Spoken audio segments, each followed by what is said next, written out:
Ladies and gentlemen, welcome to the closing session of the National Tornado Summit and Disaster Symposium. Please welcome back co-chair of the National Tornado Summit, Kim Decker.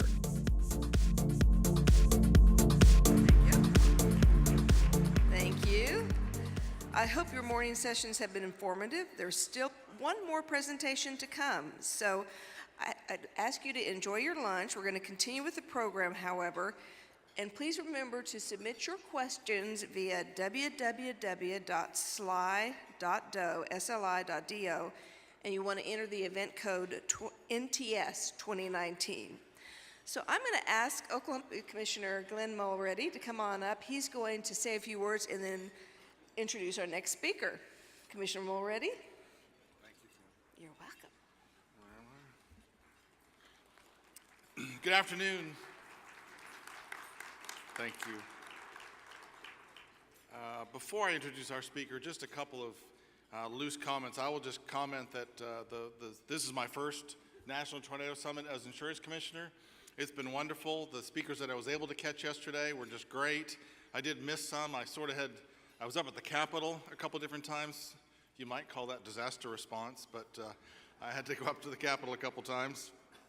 But so I did miss some, but thank you all for coming out. I just wanted to make sure I said thank you. I'm going to have to leave pretty early. I'm heading out of state, and so wanted to say just those few words of thank you for coming out. Great to have you here with us. And if I might take for a quick second, could I have anyone with the Insurance Department staff stand up? Anyone currently on the Oklahoma Insurance Department? Could I have a round of applause? Communication staff, stay standing. So, two quick things. This is my team. I came in January 14th into office.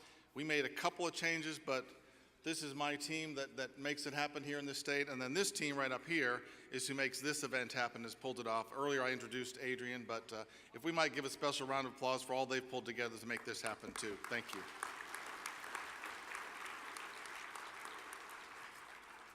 Okay. Our keynote speaker this afternoon leads emergency management for Walmart. They're a small company headquartered just a little bit east of us here. He's responsible for global crisis management for the Fortune 1, supporting more than 2 million associates, 350 million customers a week, more than 12,000 physical locations, operating in 27 countries across 60-plus banners, e-commerce operations, plus supporting infrastructure. His role encompasses the entire spectrum of crisis management, including enterprise business continuity planning, preparedness, response operations, and recovery and mitigation across natural and man-made disasters, security-related events, and epidemiological issues. I almost didn't stumble on that one. The team is based out of the Global Emergency Operations Center located at the company's headquarters in Bentonville, Arkansas. He's been with Walmart for 16 years and has led the company through some of the largest disasters of the last decade and a half while evolving the crisis framework to support the enterprise for today and for the future.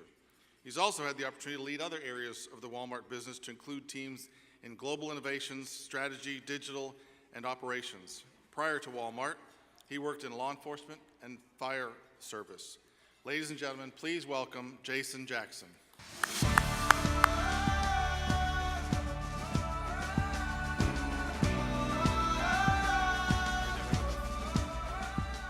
All right, good afternoon.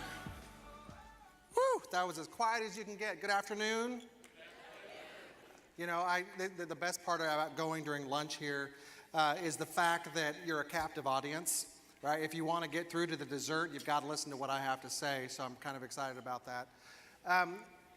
You know, I actually was talking to the team ahead of time. I don't like the long intros and the introductions and things like that.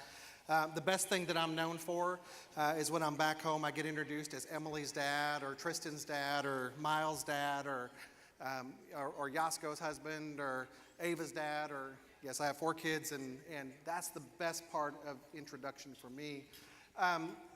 It's been really interesting. Have you enjoyed the conference so far? There's some really good speakers. You can clap, it's okay. We've had some really good speakers, lots of great content. I got to reconnect with some of my friends. Jeff Parton from Home Depot. It was funny because as he was getting up here, we didn't talk. I mean, just a little bit. We knew each other were going, but we didn't talk ahead of time. And I saw his slides, and I was like, Oh man, he just took all my slides. So I was going to get up here and say ditto, and then just take questions, right? Because there seems to be a lot of questions that come. So I would appreciate it, though, if you would go ahead and ask me easier questions than you asked Jeff. That would be nice. But I captured some of those and kind of put them back in the back of my brain, just on how we'll talk through and show you some stuff today. There was some fantastic breakouts, and I think one of the things that I saw, and whether you were interested in drones or science, or you were interested in GIS or crowdsourcing or whatever it was, there was a lot of different topics here for you this week or during the sessions. One of the things I saw repeated just many times was this theme around connection and people and the things that are really most important. And it's always fun when you come to a tornado summit and you talk about terrorism and hurricanes and floods and other catastrophes. But there's a unifying factor, and that really gets back down to the heart of how we prepare for, respond to, and such for crises. So it really gave me something to think about. As we're going through this, there's going to be some participation. So make sure before you participate and you say things back to me that you remove the spinach or whatever it is from your teeth. The people next to you will really appreciate that as you're going through that. But I want to pause for a moment because, again, in building the presentation, we send these things in a little bit early. But this last weekend, we actually had a significant event. We talked about it already, but the tornadoes in Alabama that ripped through Lee County and the surrounding areas were very difficult for that community. And it didn't make it into the presentation, but I want to make it part of the presentation because it's the most important part as far as what we deal with. I'm going to go ahead and go to the slides. Go back one, because that's cool, but this is what I want to talk about. When Walmart responds to a disaster, the things that we are thinking about are not getting back open. Not getting back open in the sense that you might think about, right? Like, oh my gosh, we got to get back up and running and make money and and all that. The number one thing that we're concerned about is our associates. The number one thing we're concerned about is our people. And when you go through the mantra that we have within emergency management and how the company echoes that as we respond to crises and disasters, it's our associates first. Our associates are always at the front of our mind, and even as we structure things in calls and coordination events, our associates are always number one. Followed behind that is our operations and getting those back up and running because it's the best way to support our communities. And so I want to give a different spin on this, and I apologize because I know you're eating right now, but as I was going through yesterday, some of the emails that were coming in as we were dealing with the situation still in Alabama, something really kind of grabbed a hold of my heart, and it's the reason that we do what we do. And for those of you that are emergency managers and have worked in this space, you get it. You'll understand this. This was a report that came in yesterday afternoon. March 3rd, Southeast tornado, known associate impacts, supply chain. DC 69, death of an associate, Eric Stinson, as well as the death of his mother and father. Injuries sustained to 2 children. Eric's nephew, Roderick Jones, is a DC associate also. Broderick France, in dry shipping, and Priscilla France in the Rock, the Regional Operations Center, had a niece that was killed in the tornado. Associate Christopher Berry stated that he had 4 relatives killed in the storm. Associate Bernice Wood stated that she had 11 relatives killed in the storm. Associate Roberto Serta's home was severely damaged by the storm. Associates Dallas Behringer and Matthew Wales sustained damage to their homes from fallen trees. One associate not able to gain access to his residence because of the damage. Walmart store 355. Associate Emma France lost her 8-year-old great-niece. Associate Joseph Willis lost a cousin. Associate Cassie Shepard lost his home, as well as his aunt and cousin. Associate Barbara Cole's son lost his uncle, aunt, and cousin. Associate Destiny Savage niece is still missing. Store 356. Associate Carol Dean lost her husband and her home.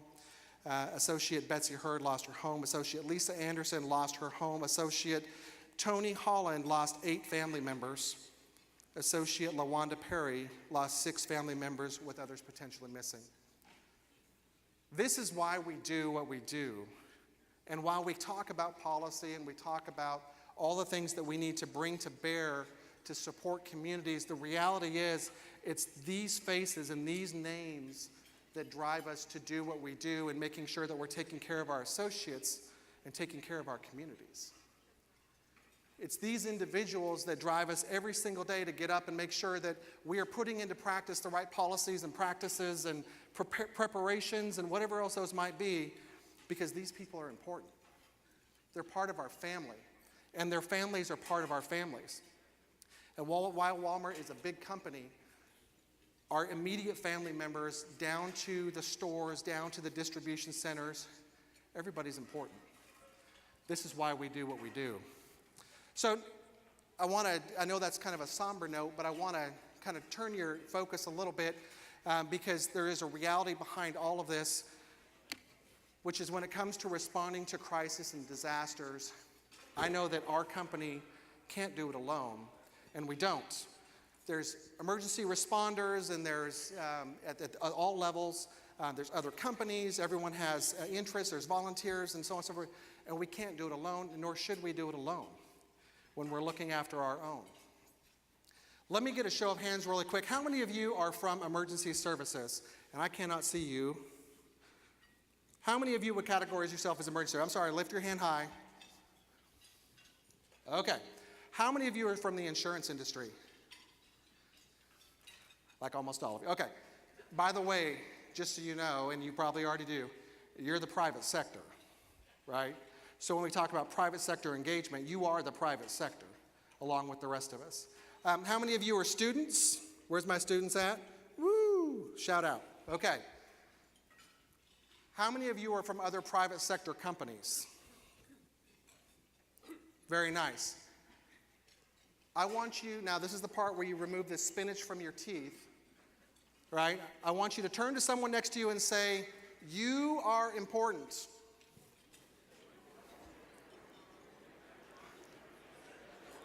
Right, okay. Some of you went well beyond that and started telling them why. That's okay, right? Here's the deal. You are important. What you do in your roles is critical because we need each other when it comes to dealing with crises and disasters. And whether you write policy or you underwrite people, or you are working in preparations and resilience programs, or you're working in science, or you're working in retail, or you're an emergency responder that's responding to the scene of the thing that just blew through town, you're important. You are absolutely critical to that community. And all of the things that you did ahead of time to prepare that community for what they were about to deal with was important. How you responded to the disaster is important. And how you will help them recover will be important. And then it cycles around because the lessons learned and the things that we begin to understand and the data points that we add to it to make us more resilient, more prepared. And you heard I heard from a ton of speakers this week about exactly that.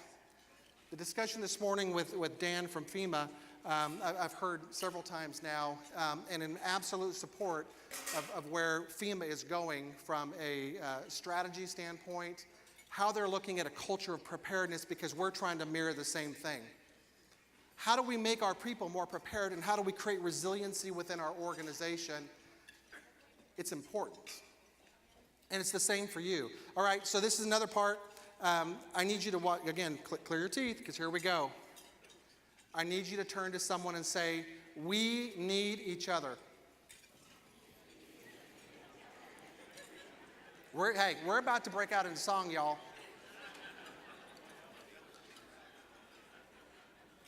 We need each other, and what you do is important. And we need to understand each other, and we need to do that now. I've been in emergency management for a while, And back when this was the severe weather workshop, I spoke at it a couple times.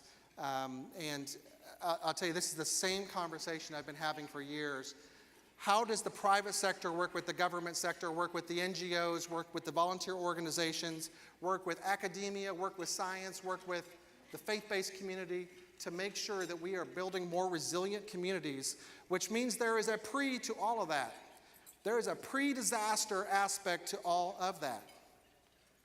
And there's also then the response and the recovery.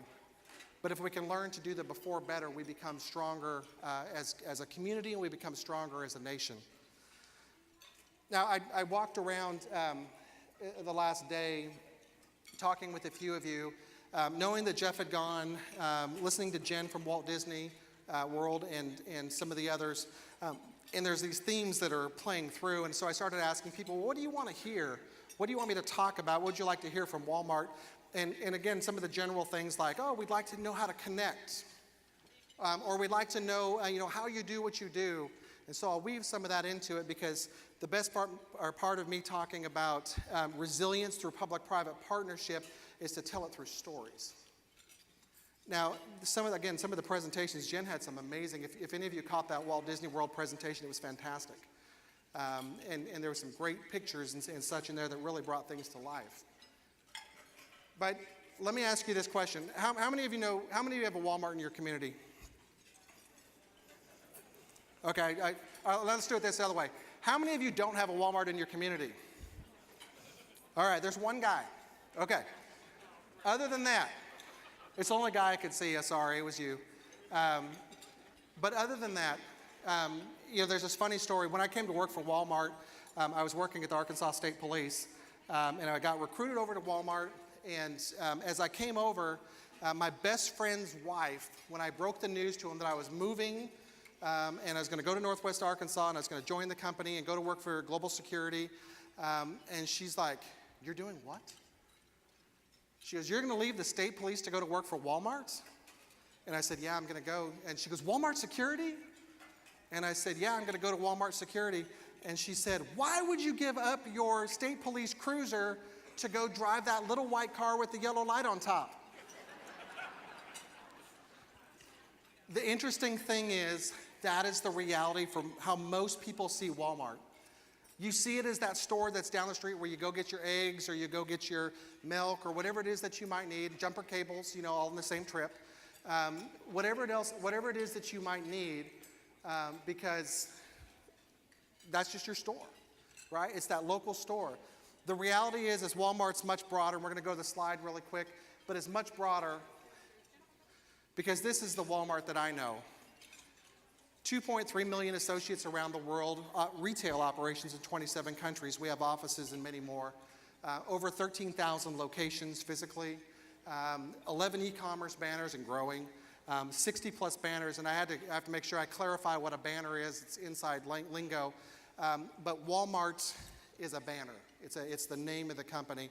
And as you can kind of see up on the screen here, we have a whole bunch of others, and some of you may even be surprised. If you shop some of these, I didn't know that was a Walmart brand, but these are all of our other brands, and it's actually not even representative of a lot of them. But Bonobos and Moose Jaw and ModCloth and Shoes.com and all these other brands out there that are part of the Walmart family. And as I go around the world, it's Seiyu and Asda and Macro and Chango Mas and a whole bunch of other locations. This is our Walmart family. And on the bottom of that slide, you can see the things that go into it. It's not just even retail. It's well beyond retail. It's retail plus supply chain, merchandising, manufacturing, agriculture, pharmaceuticals, and health and wellness. So back to that fun word, it always throws people, epidemiological, right? So when we talk about diseases and pandemics and epidemics and outbreaks and things like that, all of those elements play into it too. Energy and fuel. So when Dan showed you those lifelines up there, start to apply the lifelines back against part of what we have in our business. Energy and fuel, healthcare, food and water, transportation. The company is a big company and it has this giant network inside of it. And a lot of times, this is where we end up engaging with the private sector. And if you ever wonder, with the government, and if you ever wonder why it is that sometimes these big companies come and talk at events like this, is because we are blessed with the resources to stand up formalized programs within our organization.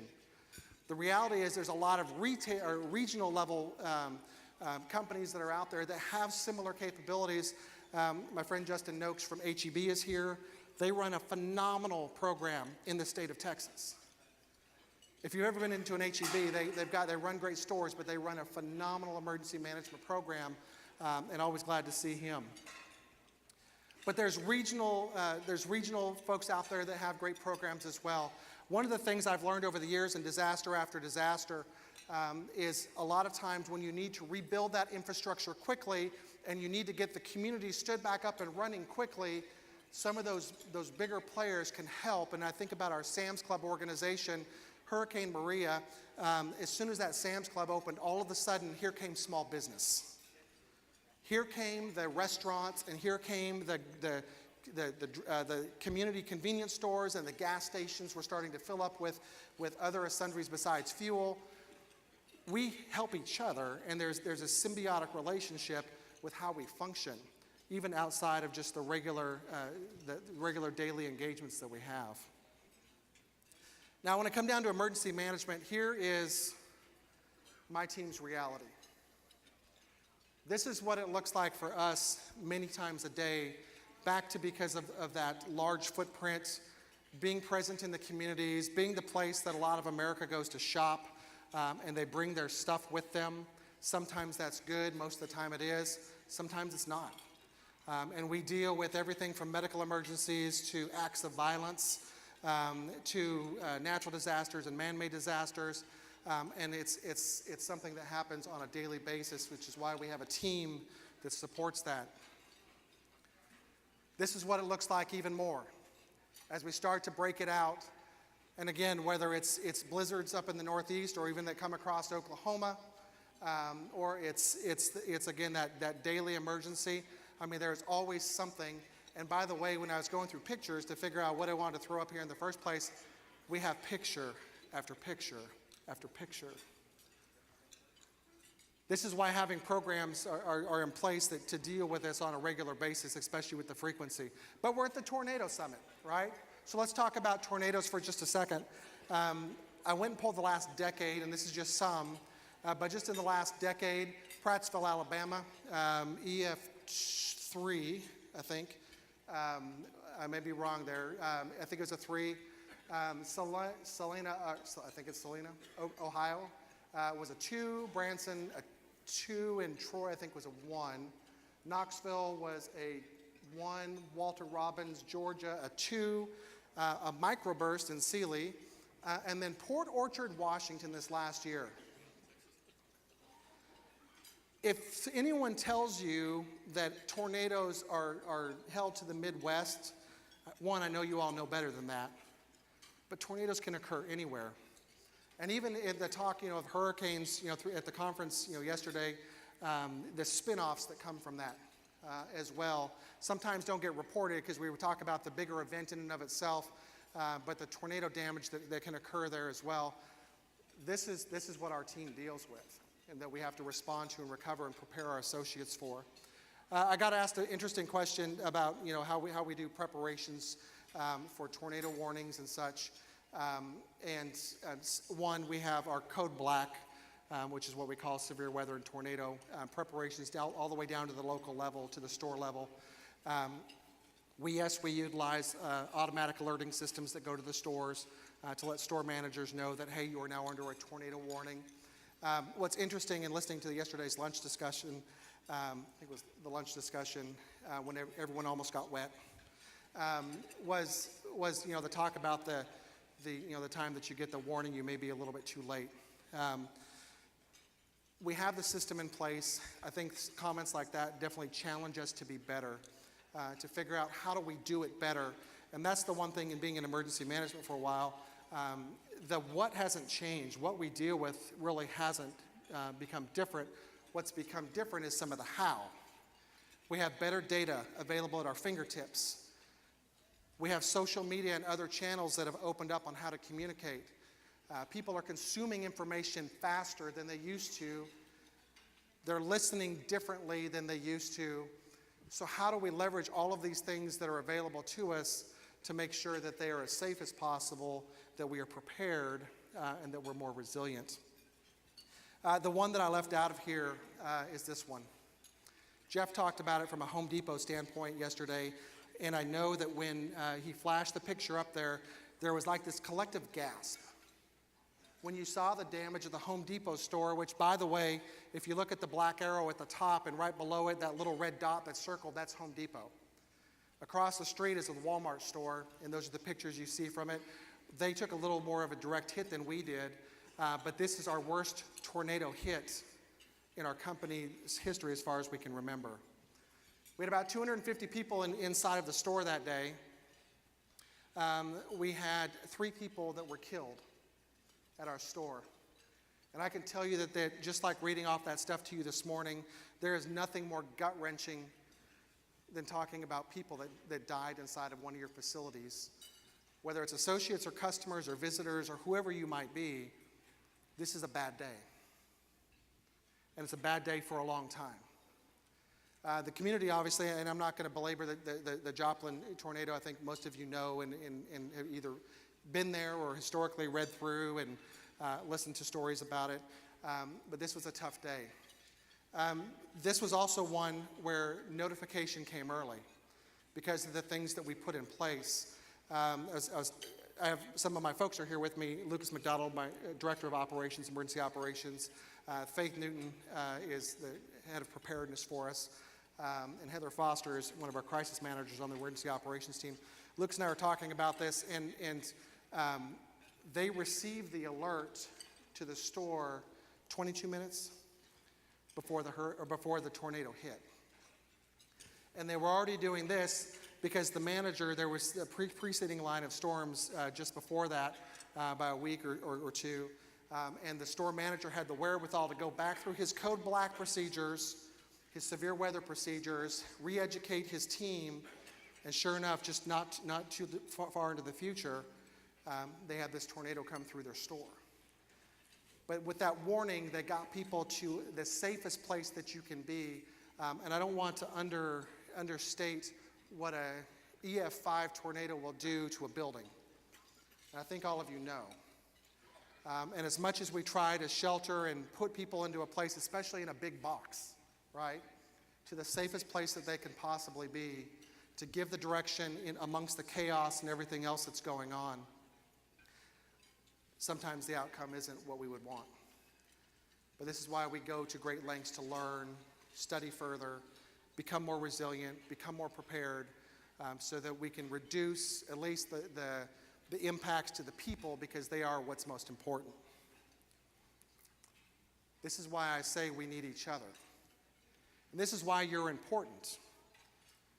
The policies you put in place, like I said, the what you underwrite, how you communicate down to businesses and communities or individuals in communities, how you communicate and connect with on the emergency management side back with your private sector that's represented in your community, how your volunteer organizations are structured to be able to help you respond to an event that requires a tremendous amount of people. Going back to that tornado path, just here really quickly, if you've never seen a tornado path that's extended in this length, the amount of resources required to just find people and do search and rescue, absolutely tremendous, and to do it effectively. We need each other, because when this bad day occurs, all of the preparations, all of the lead up to the event is what got us to that point, and now it's time to respond. So we need each other. From a Walmart standpoint, we have things in place. We have an emergency operations center with a global security operations center that's attached to it. It runs 24/7, 365, back to that, looking at the kind of globe thing for us in terms of just disasters that are happening, people that we have traveling around the world, and all the potential implications that it means to our brand and to our family. Our team that's in this room does an amazing job at being the calm voice on the other end of the phone. To help that store manager that may have been with us for 20 years, but this is the first time that they actually ever had to deal with something significant. This is the team that uses data and social media and all sorts of other tools at their fingertips to make sure that they're helping identify and triage and assess what's happening out there while taking those emergency calls that are coming in on a frequent basis. This is an everyday thing for us, from the little stuff all the way up to the big stuff. And sometimes the little stuff would surprise you too. I always say that we're going to be we are the backstop to what, the emergencies that happen inside of Walmart. Animal encounters. If that didn't get your attention, you were eating your food, and all of a sudden you looked up, right? Animal encounters. So we have an incident type, and you would be surprised at how often an animal wanders into a Walmart store. So that's like the start to a bad joke, right? How often an animal wanders into a store like a deer and all of a sudden tears up electronics, or a rattlesnake little pygmy rattlesnake wraps itself around a plant and someone reaches down and gets bit, or they see it. My favorite, though, still thus far, and this will tell you about the tenacity of the Walmart shopper, is a skunk. Now, one of the things that the team can do from back at our headquarters is we can pull up all the video cameras, and we can see what's happening inside the store, which is great for situational awareness, by the way. But we can pull all of that up. But my favorite has been a skunk. Because as the skunk was walking down the aisle doing its thing, probably looking for something on aisle 9, there were shoppers that would push their cart past and see the skunk, push past, and then shop the next aisle. There is nothing more fantastic than that, folks. But I have this belief that, I shouldn't say anymore, if aliens land. When the aliens let us know that they're already here and show up at the Walmart store, our team will be the first to know about it. When the zombie apocalypse occurs, our team's going to know about it. And I got to tell you that there's not protocols and procedures for everything. One of the events, and I tout it because I'm very proud of our crisis managers. We had a store from Hawaii call in and say, "We have ballistic missiles inbound to our location. What are we supposed to do?" Does everyone know what I'm talking about? Okay. Imagine you get that call, "We have ballistic missiles inbound to our location. What are we supposed to do?" Our crisis manager handled it like a pro. You need to shelter in place. You need to do these things. And because she had experience, was able to deal with the variables that were being presented at her, she gave the absolute right response to that situation. And if you want to know what the real secret is to running a good emergency management program, it's our people. It's the folks that are down here at the table and the ones that are back home that are writing the plans and building the preparation materials and responding to the calls daily and handling the recovery and handling the mitigation aspects. It's our people. Mr. Sam always talked about the strength of our company being our people, and it absolutely truly is, especially in the emergency management space. Now, I said this team runs 24/7, 365. The Emergency Operations Center itself is much larger and sits right outside of this room, and this is kind of a portion of it. This team out here is made up of people from all across the company. I think specifically this was Hurricane Florence, if I remember correctly, from this last year, but we kind of do a quasi-NIMS type thing, for those of you that are familiar. We have emergency support functions, and it's a way for us to organize the disciplines within our company to make sure that we run effectively. So in the way that we report, in the way that we have conference calls and coordination calls, we have support functions, and it moves like clockwork. And we work through things on that vast notion of how big our company is, through things very quickly, because we don't want people on the phone call or in the coordination call. We want them out doing what needs to be done. So we really take that seriously. But I mean, represented in this room here, in this picture that you see, our HR division across the different formats, our operations division, our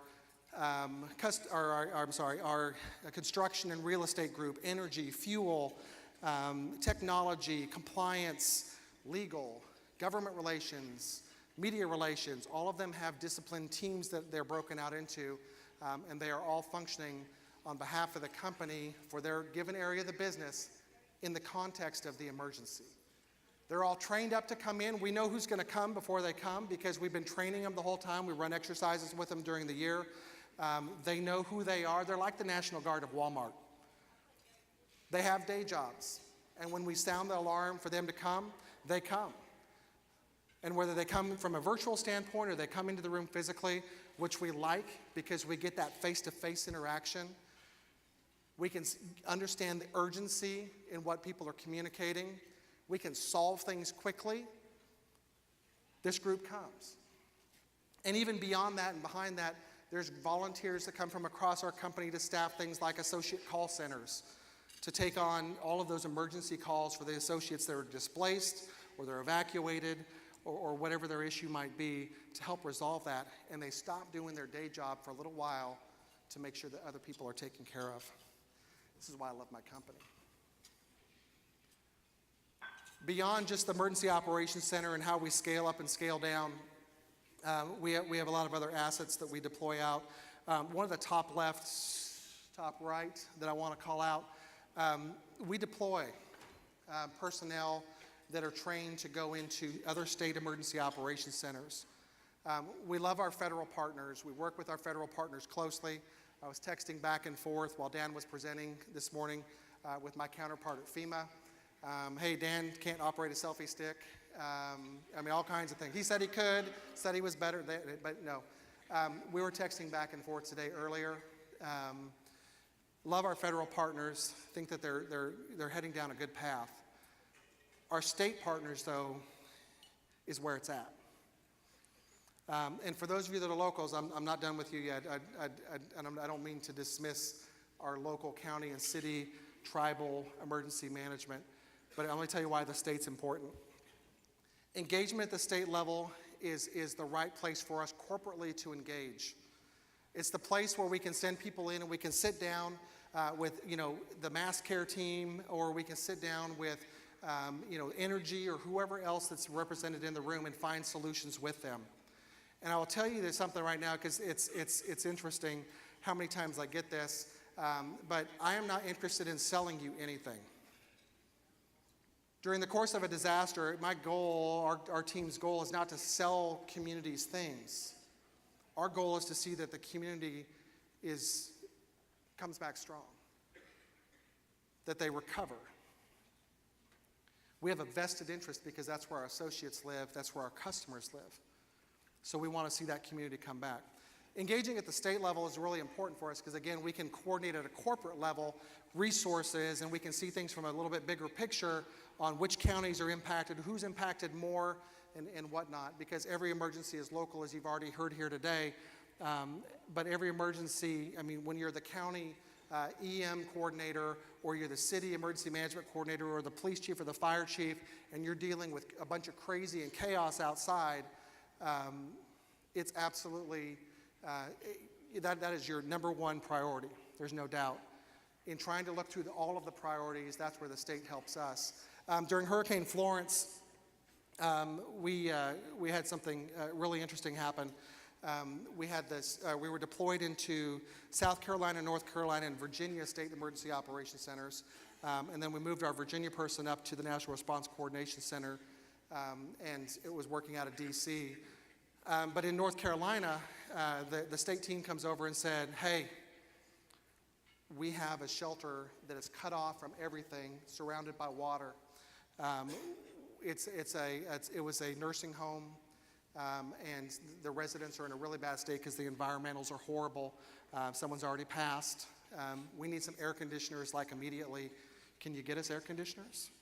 And so immediately the team went to work and found, sourced at Sam's Club, hey, we have these large, giant room level air conditioners. And all of a sudden here the solution started to come. and they got the National Guard to drop a Black Hawk, go pick up the air conditioners, pick it up and go drop it. And this is within just a few hours of the initial request to go save some people's lives. This is how we worked well together. Find solutions to the variables that are presenting themselves, because no disaster is alike. It's absolutely critical for us to work at that level. And so for those of you that are going, okay, well, what about the local level, at the city or the county or the township or the tribal level? What about me? How do I connect? The very best way, and I had a perfect example of it earlier yesterday, but the best way for you to connect is to go talk to your local store manager. And by the way, I'm not saying that just from a Walmart standpoint. You need to go talk to your local Walmart store manager, Sam's Club manager. You need to talk to your H-E-B manager. You need to talk to your Home Depot and Lowe's managers, the people that have resources on hand as far down as you want. I remember this when I was an assistant chief at the fire department. I would go out and make resource lists and whatnot. Unfortunately, a lot of those were static. But you need to know when that store manager changes and build a new relationship back. You need to have that conversation, because this is the person that your kids go to Little League with. This is the person that's in Scouts or that you go to church with. This is the person that you're going to see day to day, and you should have their number on your phone so that you can pick up and call and dial. And again, recurring themes here. Over and over, the time of the disaster is not the time to go start calling somebody. It's long before that. So from a connection standpoint at the local level, the best way to connect absolutely is that local manager, because they're going to connect you into the power of everything else you saw on that first slide. The rest of the company that can come behind that to support your needs.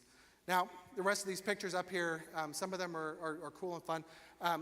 The middle one, I love this picture because this was one of our Sam's Club locations that following a disaster, it was a hurricane, but following the disaster, we opened up a lane just for emergency services. National Guard, police, fire, so on and so forth. We've opened up those tire lube centers, tire battery centers, to change out police officers or police cars' flat tires in an expedite manner. The one on the far right for you, the aircraft, Walmart has a large aircraft fleet, private aircraft fleet, and Dan was talking this morning about FEMA kicking people off of the planes and the learnings that they had from that, which were really good learnings. This was our first crew that flew into Puerto Rico. We took our own aircraft. We didn't put on it a bunch of bureaucrats or senior executive leaders or people that wanted to go see what was going on in Puerto Rico. What I see there is communications technicians, generator technicians, and IT technicians. We put boots on the ground to surge in resources as soon as the airspace opened up at the old San Juan airport, and actually they were in flight and they were headed to Miami long before the airspace had even opened up. And then as soon as they got there, they shot in.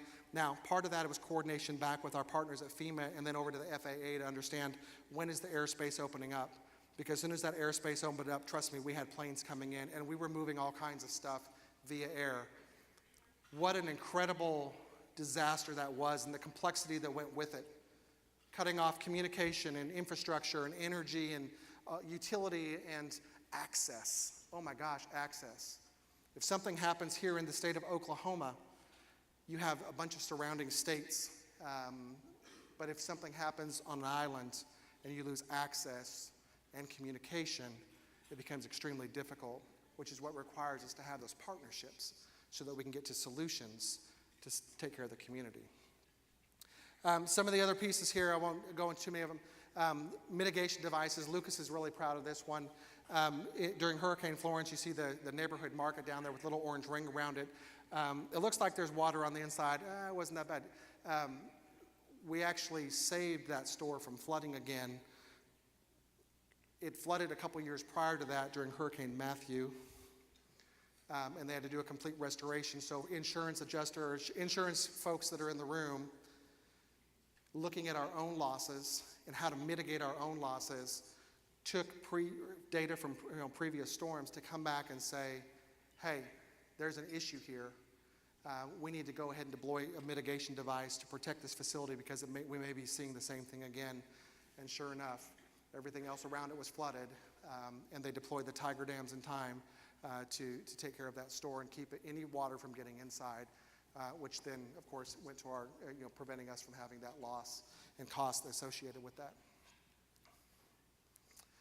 There's this aspect, and I said it in the beginning, but we need to understand, and we need to understand each other. How many of you knew all that stuff that I just said? Only one of my team knew all of that stuff from, okay, here's the point. We need to understand each other. When I spoke at the severe weather workshop several years back, we talked about Hurricane Katrina because that was the big catastrophe of that time frame. And as we came in, the time passed, people changed business cards, and we got to talk just very briefly. And then an ice storm came across Oklahoma. And I had a county emergency manager call into our EOC, and he was furious, mad. And if you're here, hey, good to see you again. But he was mad. He's trying to take care of his county. And he called on us, hearing what we did during Hurricane Katrina. But there's ice on the roads, and now we can't move trucks. And the expectation was different. And the excuse of, well, we can't move trucks because there's ice on the road, really didn't sit well. We have to understand each other and each other's strengths, limitations, changes in our environments. We're running a just-in-time inventory system, and by the way, over the last decade plus, inventory levels have been coming down, and how razor-thin everyone's running on margins is going up, right? And it's not just us, it's all retailers. How much stock we have available, and then when you take 3 large back-to-back hurricanes like we had in 17, that's a big deal. By the time you get to the 3rd disaster, the supplier, everyone is out, right? So how do you do that? This is also where things like meteorologists that work for television stations are so important in how you communicate disasters and what people really need to go do, because they listen to you more than they listen to us. And if you say it's the worst storm of the century, people are going to run out and buy eggs or actually not eggs, but milk and bread and all of those types of things, right? And run our shelves dry. Water, everything's gone. Y'all seen the pictures? Everything's gone. But if you do it for a place that's probably not going to get hit as bad or hit, there's a challenge because we're having to serve all of that, and our supply is limited. In the conversations about things like longer forecasts and the science that's going into how we are improving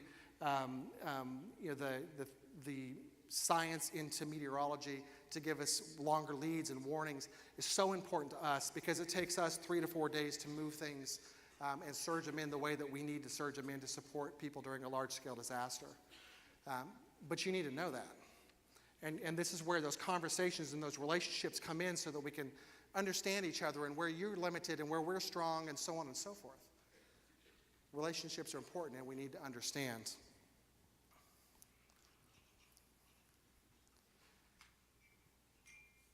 All too often, the headlines play out. And whether it's tornadoes, and unfortunately I didn't get one in here from Alabama, or it's other events, active shooter. We've had one of those in our facility, not in the too far. Whether it's man-made disasters, sea burn events, you name it, being prepared to deal with these things is absolutely critical because they're happening. And if you listen to some of the conversation now, it's, hey, we're going to see a tough flood season this year. We're going to see a tough tornado season this year. Hey, we've had just come off of 2 really difficult hurricane seasons. This is the time that we've got to act, and we can't wait to have these conversations. So if you are a local emergency manager and you want to know how to better engage with us or Home Depot or H-E-B or whatever the company is that's in your community, now's the time. This is one of those like tomorrow, go meet somebody. I don't know how many of you saw me yesterday walking around? Just curious. They're like, hey man, until you got up there, I didn't even know who you were. Okay. This is me yesterday, right? I'm walking around. See this?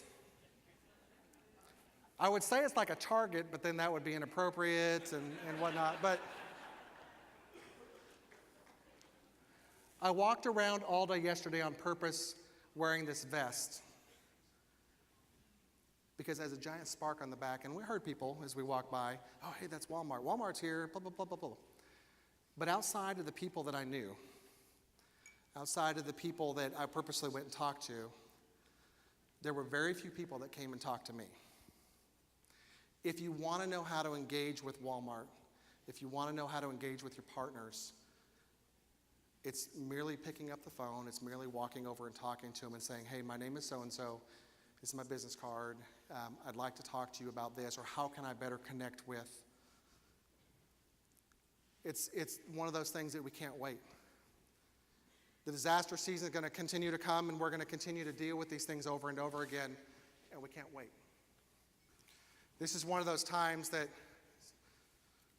we need to make sure that we are taking action and not just walking out of a conference and going, hey, we had a great time, we learned some really cool things, but we actually need to go back and take action. Because what you do is important. How you build things on the front end before a disaster, regardless of your industry, you're here for a reason, you need to take action. Or building the relationships that you're going to need during the disaster, during response, and during recovery is important. And you're important in that process.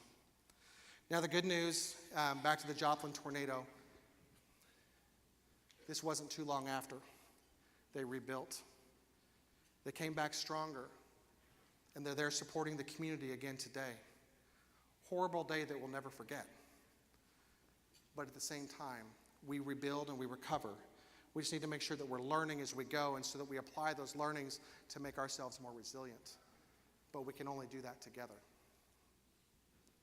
So these three things, we already went through them, but I want you to tell them back to me.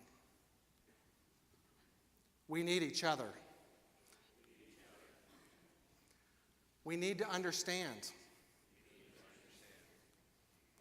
And we can't wait. Please don't wait. Make sure you're making the connections that you need to make while you're here. Make sure you go back home and you make the connections you need to make back home. But the time is not tomorrow, or a week from now, or a month from now, or a year from now. The time is now if we're going to make our community stronger. Thank you.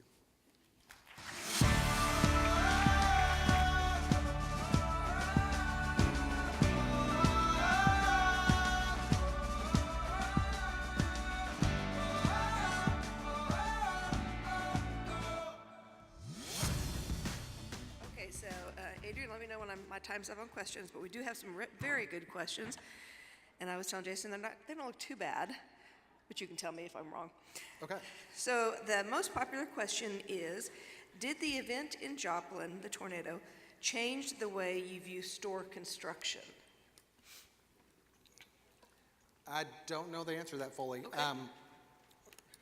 We constantly evaluate our store construction, and especially as we add new assets onto our buildings. And so right now, if any of you have used like online grocery or the site to store or the pickup program that we have, and as we start to build more infrastructure where we're creating more walls and such, we're definitely thinking differently about where do we put people when it comes to, as opposed to just the big balloon structure. Okay, well that leads to the next question, and that is, where is the safest place? So, you know what, this is one of those that our store managers asked us this too. We have a wide variety of buildings that are out there, and not all of them look like just the super center that you walk into. Obviously the place, this is no different than what you would do in your home or your office. The places away from glass, the places that have more wall construct around them are the places that we typically put them. We talk to our local managers around making sure they're talking with their local emergency officials around their impressions of where the safest place is given that type of facility, and so that's where we end up sending them. Okay, all right. And you mentioned help, reaching out for your associates. So what do you do to associates or for associates who have been impacted? Oh, sure. There's several different things, and again, it depends on the level of impacts. Number one, we have disaster displacement assistance for our associates that need to evacuate out. When we have large-scale hurricanes and we move 10,000 people out of the area because of county or city or state-level evacuation orders, we give them funds to move themselves out, go stay at the hotel, go to grandma's house or wherever it would be safe for them. There's salary continuance for some of those associates. We move associates, so if you lost your home, or like, Hurricane Michael's a great example. We had a lot of folks that lived in that area that lost the apartment complex, right? And it's not going to be built back, so they have nowhere to go. They wanted to go move near a family member in Oklahoma City. We'll find them a job in Oklahoma City. And as well as other programs, Associate and Critical Need Trust that's out there for associates to rebuild, that provides them some financial support. Our EAP, Resources for Living. I mean, again, it just depends upon the impacts of the disaster, but we have a suite of things that we can do. Okay, all right. And you had talked a little bit about your supply chain. So you have obviously excellent relationships with your suppliers, your vendors, et cetera. So how do you work with them to help ensure their resilience during these times? That is a great question. Whoever asked that was a great question. Vendor continuity is a huge thing, and I wish we were doing more with it than we are right now. Obviously, inside of their own service level agreements back with us, I mean, there are certain stipulations about what they're able to provide and what we require of them. I think that this is one of those places that we can become even better. Some of our partners that support us more during major disasters, we have a little bit different conversation and relationship with. But even just our standard suppliers. This is one of those places, I think, in general, as we go back upstream in the supply chain on how we become more resilient, it still needs to happen. Okay, perfect. There's actually one that's sort of fun, and so I'll ask it. Does it involve a selfie stick? No. Okay. So you talked about the forecast and people running to the store to buy the bread and milk and that kind of stuff. What's one of the most interesting things that people tend to want to buy pre-forecasted disasters? That's an interesting question. I don't know. I'll defer to the team. Anything interesting? The old strawberry Pop-Tart, which seems to never go away. I think it's a lot of times it's the basics. I don't know that we ever see the spike on something that's unusual. All right. And do you have site-level floodplain mapping for your stores? Our construction teams do. Because they of course go through when they're one building it, but two are also responsible when there's a change in the environment. So if someone goes uphill from us and builds something and it changes runoff and whatnot, our construction teams have those available. Okay, perfect. All right. This question, can you walk us through your operations as the operational tempo increases when you're approaching a really well forecasted and high impact weather event? Sure. And that's almost one. We'll have Lucas come up and explain it. The team does a great job because it all starts with identification, which is why warning products are important, and not just the warning products, but models and taking a look at what's out there. I'm thinking about the winter weather that's rolled through, and even the severe weather that's forecasted ahead of us, but also that was behind us here by a week. As those products come out, we will start the communications with those emergency support function partners. And we use, oddly, and I don't know if any of the other companies use this, we use Facebook Workplace inside the company as our communications tool. It's actually really cool. If you're a Facebooker or you're from this gen, because my daughter is like, if it's not on Snapchat, I'm not going to pay attention to it. But internally, it's like Facebook inside the company, and so we have groups that are established, and so they'll start communicating out when things start to become a ripple. It's just like hurricanes. I mean, when it's an invest or it's a ripple in the pond coming off the African coast, we're paying attention to it, and then as it becomes more serious, then we'll start to, hey, everybody, you need to pay attention. Hey, this is becoming a deal, and so we'll start escalating their activity levels. Okay, perfect. All right. And I think we have time for a few more. Great, perfect. How does Walmart mitigate human loss during tornadoes? Are there safe rooms, area of refuge? We talked a little bit about that, but can you touch on that a little bit more? Yeah, and it's tough, right? So, I mean, so number one starts with, number one goes to preparation. So I talked a little bit about, we have code black procedures, and so there's procedures that are out there on when the emergency occurs, here's what you need to go do.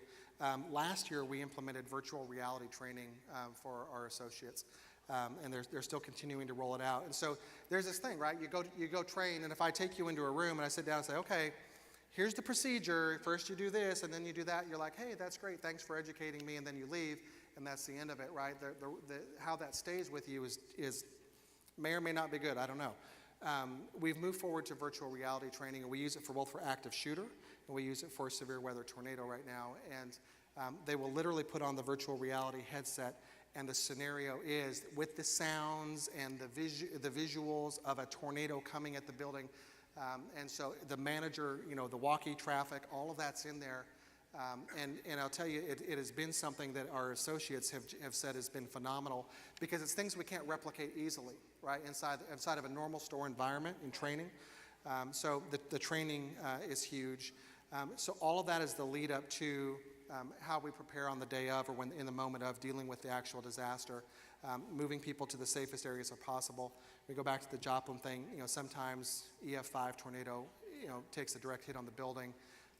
It's difficult because we may not see, but we have had multiple occasions where getting people to a safe location, even if it was a miss and it didn't come near, moving people off to safe locations as possible is our top priority. Perfect, okay. Well, talking about epidemiology, what does Walmart do to try to keep its stores as clean as possible? That was an interesting question, but it's got to be a challenge. No, I mean, and there's a reality too, right?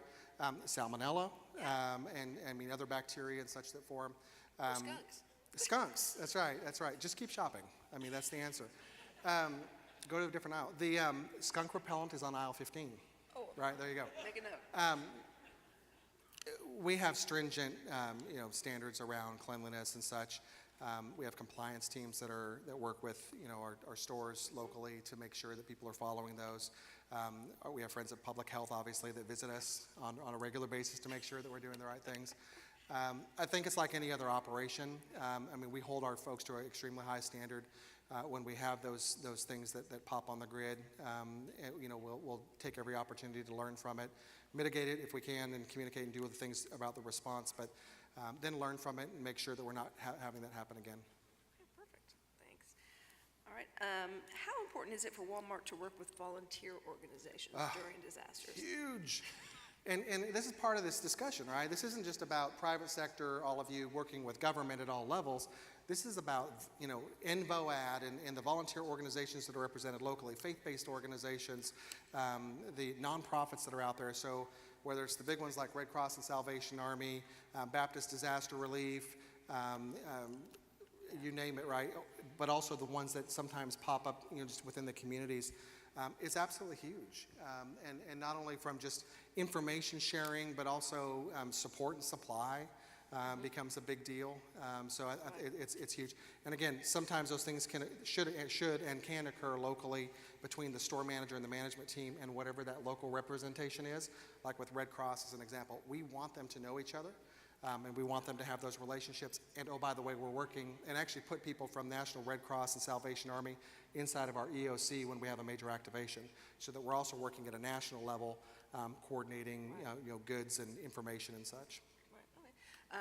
One question I had, Jeff Parton talked yesterday about the fact that their parking lots are available for use by insurance buses. We have a bus, and we've used Walmart parking lots before as well.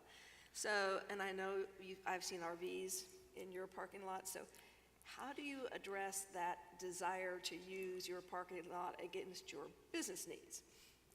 So, for all of my insurance friends that are here, here's, and it's not just insurance for us, right? It's all of the other support organizations that come with that, and companies that come and they want to set up.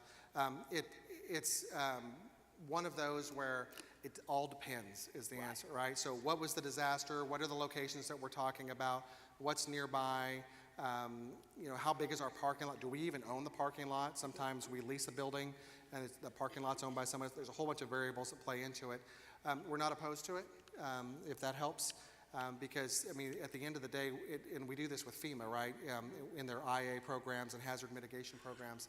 On the back end, Right. we want to make sure that we're putting people where the people are going to be. And if you're stationed where people don't have access to you, that does you little good, it does them little good, so how do we do that? Perfect. Oh, okay, great, thanks. Okay, I'm going to have to ask this question. You're going to love it.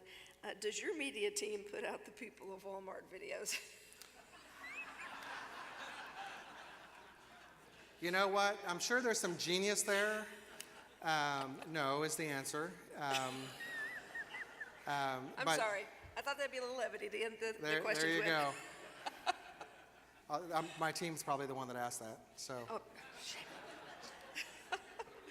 All right, well, I think that we've got the biggest questions asked of you, so I just want to say thank you again for coming and speaking to us. Absolutely.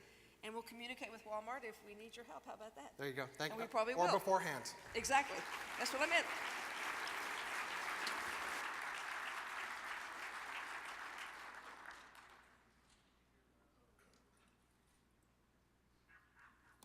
All right, sorry, a little off-script thing there. Thank you so much. So, again, Jason, thank you very much for being here with us, for reminding us of what is important, and that is that early communication. So as you're leaving, be sure to get each other's business cards if you haven't already.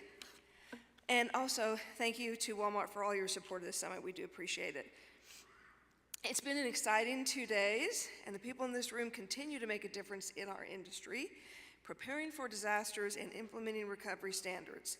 So, as we wrap up, I want to just make a few final comments. Commissioner Mulready has had to leave the building, but I want to thank him for being here and for his support. I'm going to take a little bit of, I've got the microphone privilege. Just want to say a few words and words of thanks, really. Back in July of 2011, Pepper Williams, are you in the room? Can't tell if he is or not. Pepper Williams is a person with farmers, a district manager, and I and a few other great people with farmers went and met with Commissioner John Doak because we thought there should be a tornado conference like there's a hurricane conference. And we found out that the commissioner had the same idea. And his response was, we need to do this, and let's go ahead and do it. And let's do it in March. To which we all looked at him like, oh no. But we did. We pulled off the very first Tornado Summit 8 months later in March of 2012. And it has been my privilege and my honor to be a part of that summit from year one. And so for that reason, I just wanted to say again, some thanks. We thanked the Tornado Summit Committee on Tuesday morning, but some of you were not in the room. So if you are part of the planning committee for the National Tornado Summit or part of the foundation, please stand right now because I do want to again thank you and have you recognized for your hard work.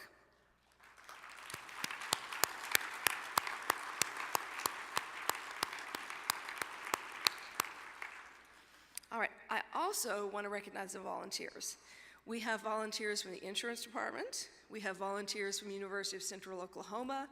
I've had some folks from my company come out, and these are the people who are scanning your name badges, helping the speakers in the breakout rooms, doing some really fantastic work. And I may not have named all the organizations from which we have volunteers, but if you're a volunteer in the room or if you're out there working, just know, again, please, everyone thank these folks for the work they do, the volunteers, please. And stand if you're in the room. They're probably most of them working. But again, we have some fantastic volunteers, so I want to recognize them. I also want to recognize those guys in the back, and I don't think Brian's back there, but Factor 110 has been with us for so many years. This is an amazing organization or company, and they help us with this event. So Laura and all your folks, thank you very much. Tell Brian he is a rock star. So Factor 110 has helped us make this happen. They make all the pretty stuff and all the stuff behind the scenes. So thank you, Factor 110. And also Donna Terrell Terrell and Karen Youngblood with UCO have done so much work for this event that I really do have to also recognize them, and I know they're downstairs working, but I'd just like everyone to please give them a round of applause. They're fantastic people.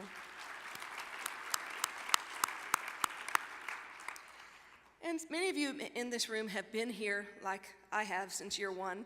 So I don't know if Charles Campbell is still here, but we were talking about that yesterday. He's not the only one. There's a bunch of you who have either attended or helped since year one. So I just want to say thank you to that.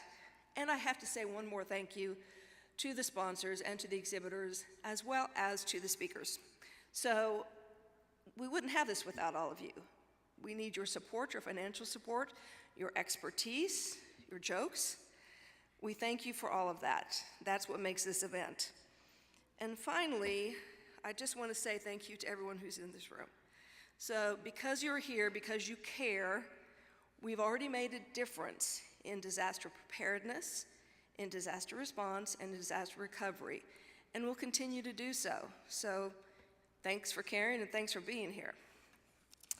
All right, so that's my thank you for giving me that small bit of time to give those thank yous out. I wanted to do that. And now we want to give out some stuff. If we'll go ahead and thank you, Laura. These are the folks who have won some prizes.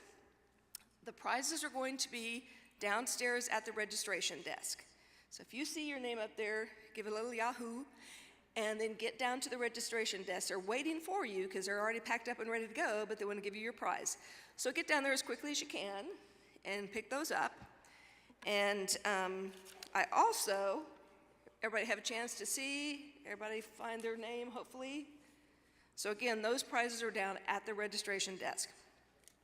We also had everybody fill out those little exhibitor cards, and we do have that person's name, and I have the cards up here. So it's Annette Williams with Farmers Insurance. Annette, are you in the room? Uh-oh. Oh, I can't say. All right, Annette, if you can come up now, or I'll just come get you afterwards, but congratulations. We've got, it's actually $250, but it's $100 that Annette has won. Yay, Annette.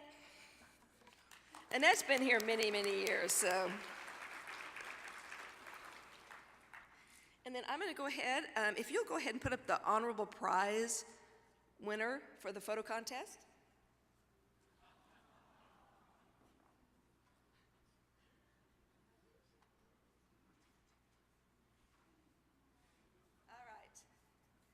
So that little cutie, she and her mom actually won a prize last year with the photo contest, so we just thought that was too cute. We had to give that an honorable mention. So everyone agree? Yeah. All right, then we have our third place winner, and we're gonna put that one up. Okay, there's your third place winner, and I could give you the hashtag, but hopefully whoever took that picture is here and sees, do we have that person here? Ah, congratulations. All right, your prize is downstairs at the registration desk as well, and you won a JBL Charge 3 waterproof portable Bluetooth speaker. Say that 3 times. Congratulations. And second place, there we go, is Brent here. It is so hard to see. Well, Brent won the Echo Smart Speaker, so hopefully we can find Brent and get him his prize. And our first place winner is, and that's Russ Galbraith, and he won some Beats Solo 2 wired on ear headphones. Yay. Everybody, congratulations to our photo contest winners. So just a couple of quick more things. We've been asked by several people, I want to make sure you knew that all of our sessions our presentations will be available online. They'll be in the e-tools section of the website at tornadosummit.org. Now, it'll take about a week to get them all posted, but they will be there. And we also have previous year's presentations on there as well. If you want to go look for something from a year past, those are in the archive section on the tornadosummit.org website. So folks, that is it. Thank you again for joining us this year. Thank you. Have a great day. Safe travels home. I got some money.